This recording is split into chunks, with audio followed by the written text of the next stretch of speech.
Hello everyone! Today we are in Coalbank Road in Hall Green, Birmingham to explore Sarehole Mill, a Grade 2 listed building and one of the two surviving Birmingham watermills. The other one, New Hall Mill, is situated in Sutton Coldfield. Sarehole Mill is located in the Shire Country Park, so named to honor the life and work of J.R.R. Tolkien, who lived nearby and used the site as an inspiration for his work. Birmingham used to have over 70 watermills. The Coal Valley, where Sarehole Mill is situated, once totaled 13 mills because they could take their water supply from the River Coal. These mills provided the power for grinding corn, sharpening agricultural tools, and for developing industries such as metalworking. Watermills were introduced to Britain by the Romans around 2000 years ago. The first water wheels were horizontal. By the Iron Age, small rotary millstones were used to grind corn and were turned by hand. How you turn grain into flour. So what you need is you get the grain, and essentially what you need to do is put the grain in the top of that, and then you turn it like that. And it's actually quite hard to turn. And the grain goes in there, that turns around, and it comes out at the side, and it's all flour. If anyone wants to have a go at that, please do. And you'll realise just how hard it is to actually turn a quernstone around. Have a go, John. Go on then, see if you can do it.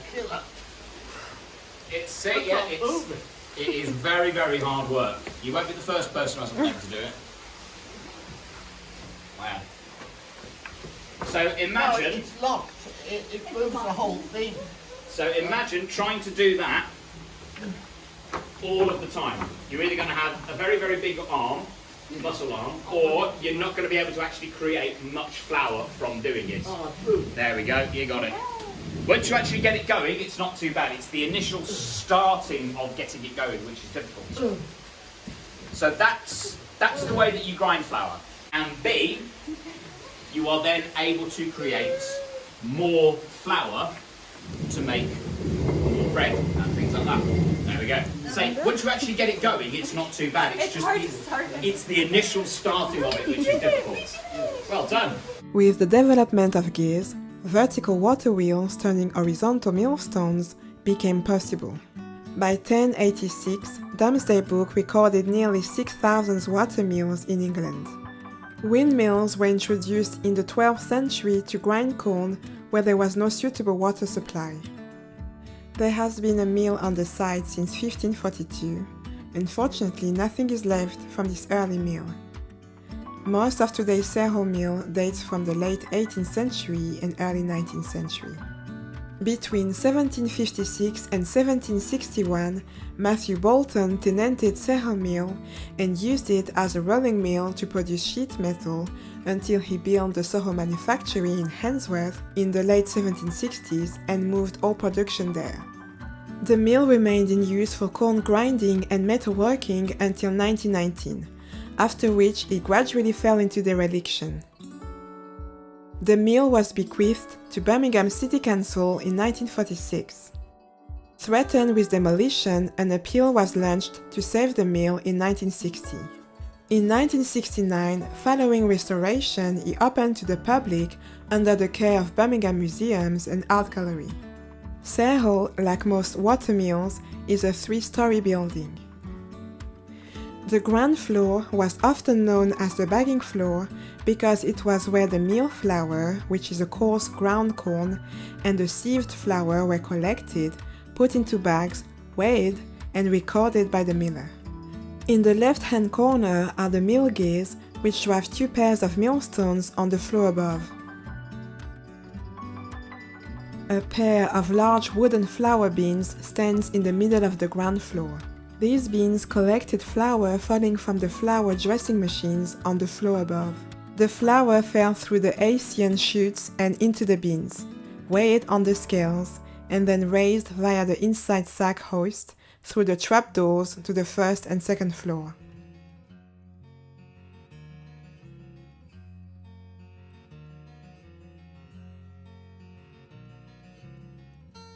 In the right-hand corner is another set of mill gears, which drive 3 more pairs of millstones on the first floor. These gears are powered by the north water wheel, which is still working. The power of the mill was also used to make wire and sharpen tools. So when the farmers would come with their flour or their grain to actually grind up, they'd probably bring a few tools and things that they wanted sharpening as well. So what you would do is this would also be attached to one of the wheels. This would be spinning round, and then you would put your tools on there, and that would sharpen all of your tools. So if you've heard the expression to have your nose to the grindstone, that's where that comes from, because that's what you would be doing.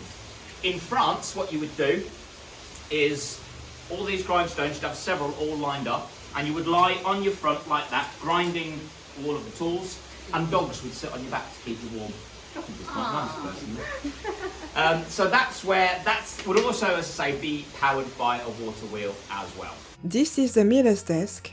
This is where the miller registered in his account book the date, how many bags and what type of crop per load he received, also the names of the farmers who brought their crops for grinding, and the milling charge. The staircase leads up to the first floor, where milling and sieving take place. The first floor, also known as the stone floor, is where the millstones are situated. The millstones on the left were driven by the south water wheel, and those on the right by the north water wheel. The north water wheel is over 200 years old. It has an iron frame and measures 12 feet in diameter and 5 feet in width.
During milling, grain falls from the attic bins through chutes and into the hopper. Then it is fed into the center of the upper millstone, and then the stones break up the corn. When corn is ground, it becomes meal, a mixture of flour and bran. Dressing machines separate the bran from the flour.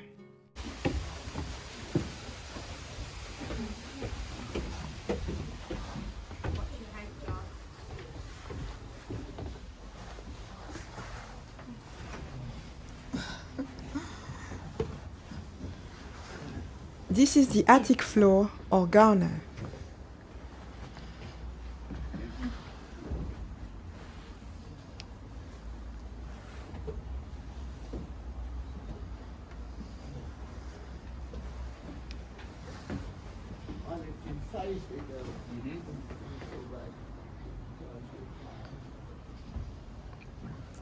When farmers brought their grains to the mill, the sacks would be hoisted from carts up through the trapdoor in the lucum into the garner.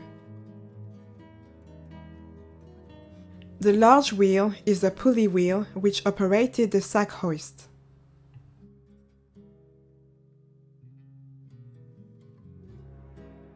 I open this.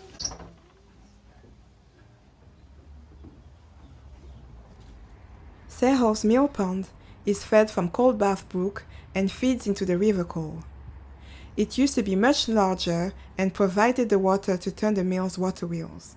In the summer of 1896, 2 small boys and their mother came to live near Sarehole Mill at 264 Way Green Road. Their name is Ronald Tolkien, his little brother Hilary, and their mother Mabel. They were to live there for 4 years. The father, Arthur Tolkien, had died a couple of months earlier from rheumatic fever in South Africa, where the family was living. In the 1850s, a steam engine was installed at the mill to provide power when the mill pond water levels dropped. And that's why the huge chimney was built. The mill and its surroundings in the Coal Valley were the childhood playground of author J.R.R. Tolkien. Here, Ronald and his brother Hilary would explore the meadows around the mill, and the miller, covered with white dust from grinding bones for fertilizer, would shout at them to go away. They nicknamed him the White Ogre. Tolkien had fond memories of the 4 years he spent in the little hamlet of Sarehole. And Sarehole Mill was his inspiration for the mill at Hobbiton in his masterpiece, The Lord of the Rings. Tolkien was also one of the contributors to the public appeal to save the mill from demolition in 1960. This is the miller's house. It used to be a 2-story house. Even though the mill was disused, the house was inhabited until the last miller, George Andrew Jr., died in 1959. The Andrew family had milled here for a century. The life of a miller was very hard. They could be injured by the machinery, and they often had problems with their skin and lungs from the flour. When the mill was restored in the 1960s, the top story was removed. It now operates as a tea room.